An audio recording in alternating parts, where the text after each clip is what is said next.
मेरे को लेकर भेजा गया कि आप इंडिया जाइए, इंडिया का एजुकेशन सिस्टम लिखिए और इंडिया का आपको ऐसा एजुकेशन सिस्टम बनाना है जहां पर इंडिया के युवा ग्रोथ ना कर पाए, आगे ना बढ़ पाए।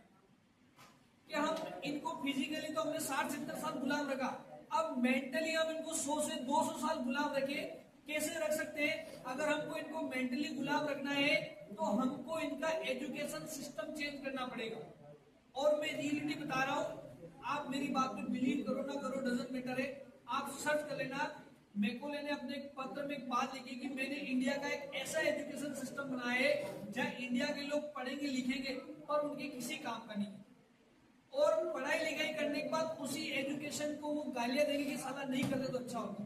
और आज इंसान ग्रेजुएशन कर रहा है, पोस्ट ग्रेजुएशन कर रहा है, मास्टर डिग्री कर रहा है और लास्ट में एक चीज सोच रहा है कि यार मैं ये पढ़ाई लिखाई नहीं करता तो अच्छा होगा। रियलिटी ये, आप भले मेरी बात पे यकीन, आप सारी चीजें आप गूगल कर लेंगे। और उस मैकॉले ने ऐसा एजुकेशन सिस्टम बनाया जहां इंडिया के युवा ग्रोथ नहीं कर सकते, क्योंकि हमको तो वही है, पढ़ो, पढ़ाई करो, लिखाई करो, नौकरी लग जाओ, समझ रहे हो ना?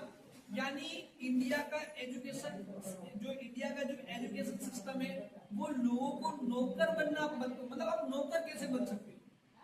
आप मालिक नहीं बन सकते, आप नौकर किसी की गुलामी कैसे कर सकते हो? समझ रहे हो ना? फिजिकली गुलाम रखा पर आज हम मेंटली गुलाम। आज जैसे आप बोल रहे हो कि सर हम रिस्क नहीं लेना चाहते, ये रिस्क नहीं लेने का आया कहां से आपके अंदर? ये इसी एजुकेशन सिस्टम की वजह से आया। मैं सच बता रहा हूं, भारत को विश्व गुरु कहा जाता था, आपको पता होगा ना? भारत के अंदर बहुत बड़े बड़े विद्यालय चलते थे, नालंदा विश्वविद्यालय, तक्षशिला विश्वविद्यालय। जब अंग्रेज गए थे तो अंग्रेजों ने नालंदा विश्वविद्यालय को जला दिया। जब नालंदा विश्वविद्यालय को जलाया गया, 6 महीने तक नालंदा विश्वविद्यालय की लाइब्रेरी जली। कितने महीने? 6 महीने। आप सोचो 6 महीने तक अगर किताबें जली होगी तो कितना नॉलेज होगा भारत के पास।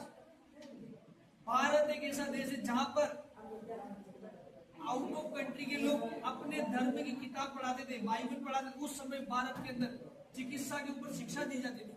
एक वेद होता था जो केवल नाड़ी देखकर आपके पूरे शरीर की बीमारी बता सकता था, वो केवल एक ही जगह थी, वो भारत। समझ रहे हो आप? और आज हम इतने पीछे हो गए, कहां से? हम रिस्क लेना ही नहीं चाहते, हम बिजनेस करना ही नहीं चाहते। मैं इस कंपनी की बात नहीं कर रहा हूँ, कंपनी के बिजनेस करना नहीं करना वो एक अलग बात, समझ रहे हो ना? मैं रियलिटी दूसरा बिजनेस भी नहीं करना चाहते, क्योंकि आप यहाँ से टूट गए। इंसान शरीर से टूट जाए वो खत्म, इंसान दिमाग से खत्म हो।